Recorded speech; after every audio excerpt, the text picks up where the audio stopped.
اس خاوند کے رشتہ دار ٹوٹ جاتے ہیں،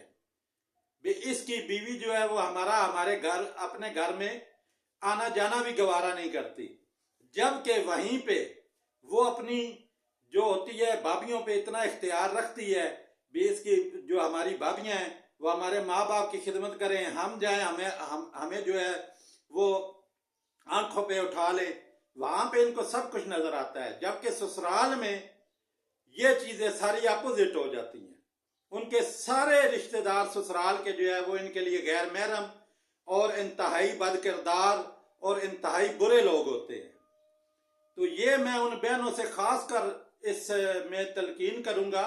بھی یہ چیز جو ہے وہ آپ کیا سمجھتی ہیں بھی آپ ادھر سے نماز پہ نماز پڑھی جائیں اور تہجدیں پڑھیں اور بعد میں یہ آپ ایسے کام کریں تو کیا سمجھتی ہے اب آپ کے اعمال قبول ہو جائیں گے؟ اللہ تعالیٰ نے خود فرمایا ہوا ہے کہ میں حقوق اللہ کی تو معافی دے دوں گا، لیکن حقوق العباد وہی لوگ معاف کریں گے آپ کو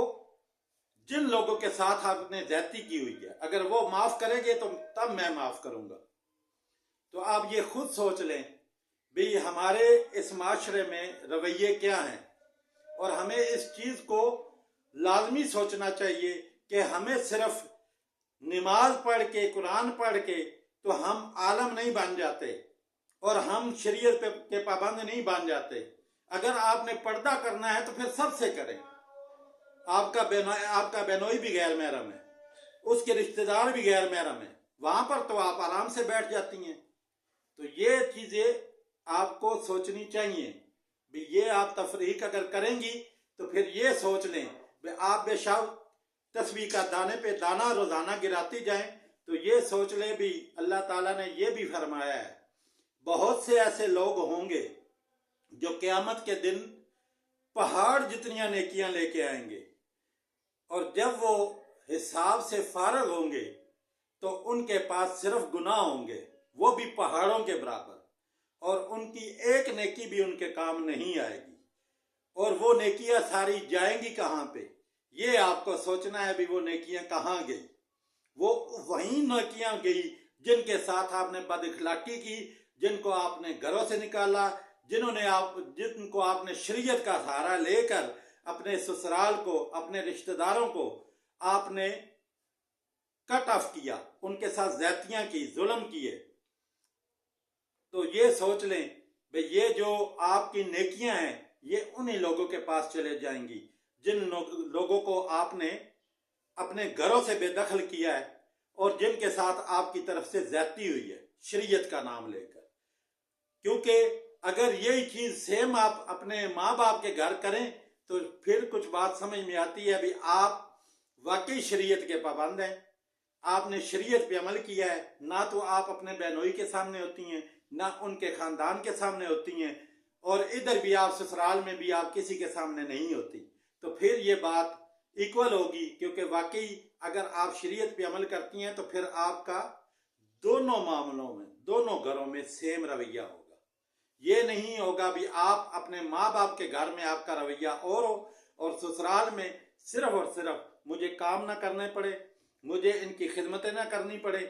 تو اس چکر میں آپ اپنے خاوند کے رشتہ داروں کو اٹھا کے پھینک دیں۔ تو یہ چیزیں آج کے خاص ٹاپک میں نے اس لیے کی ہے، یہ ہمارے معاشرے میں بہت زیادہ عام ہو گیا ہے کہ ہم اپنے جو ہماری بہنیں ہیں وہ اپنے سسرال کو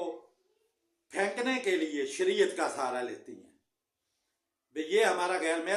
محرم ہے، اس کو ہم گھر میں نہیں داخل ہونے دیں گے، جبکہ کبھی ان کو دیکھو شادیوں پہ،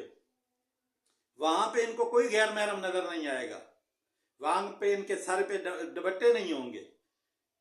میک اپ ہوگا، سب کچھ ہوگا، ٹھیک ہے، وہاں پہ کوئی بندہ غیر محرم نہیں، نہ بازاروں میں کوئی غیر محرم ہے۔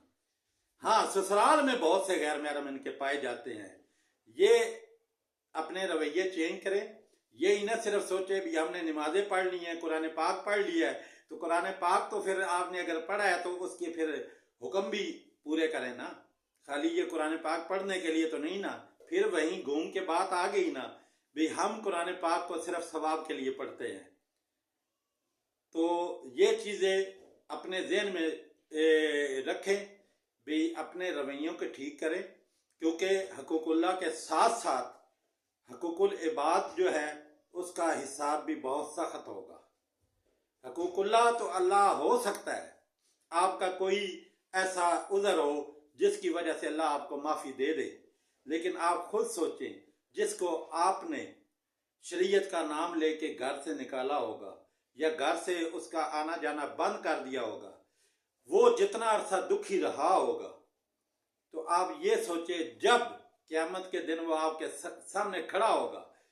اب تو آپ کا اختیار ہے نا، آپ کے اختیار میں ہے، آپ اپنے خاوند کو قائل کر لیتی ہیں، اپنی ساس کو تڑیاں دے کے یہ کام کر لیتی ہیں، اب تو آپ کے اختیار میں ہے، لیکن یہ سوچیں بھی خدا کے ہاں تو اختیار اس کے میں بھی ہوگا، تو پھر یہ سوچیں بھی وہ آپ کے ساتھ وہاں پہ کیا کرے گا۔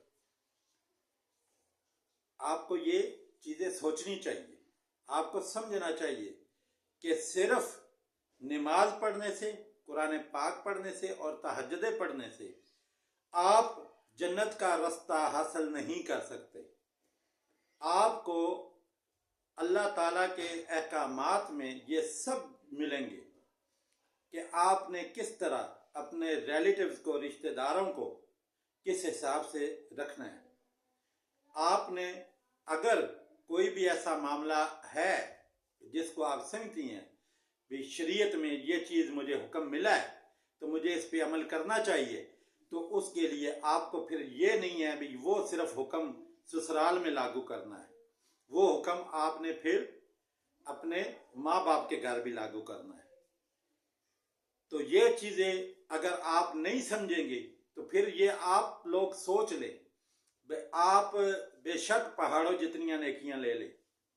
کر لیں جتنی عبادت کرنی ہے، تو حساب کے دن جب یہ سب لوگ آپ کے سامنے کھڑے ہوں گے بھی فلان جگہ اس نے ہمارے ساتھ دوگلا رویہ رکھا ہے، ماں باپ کے گھر تو یہ ایسے ہیں، اور ہمارے ساتھ اس نے ہمارے بھائی سے ہمیں توڑا، ہماری جو بہنیں ہوں گی وہ کہیں گی بھی اس بابی نے ہمارے بھائی سے ہمیں توڑا ہے، یہ عذر نکال کے بھائی کہے گا بھی اس وجہ سے اس نے یہ عذر نکالا ہے، ہمارے بھائی سے ہمیں توڑ دیا ہے۔ تو آپ یہ سوچیں کہ کہاں گئی وہ آپ کی نمازیں اور کہاں گئی نیکیاں، وہ تو ساری بٹ جائیں گی۔ تو اس چیز کو میں اپنی تمام بہنوں سے یہ جو گزارش کروں گا کہ اس چیز کو جو ہے وہ اپنے ذہن میں رکھیں بھی صرف اور صرف حقوق اللہ نہیں، حقوق العباد کو اگر آپ نظر انداز کریں گے تو یہ بھی انتہائی سخت جو ہے وہ عذاب کا باعث ہے۔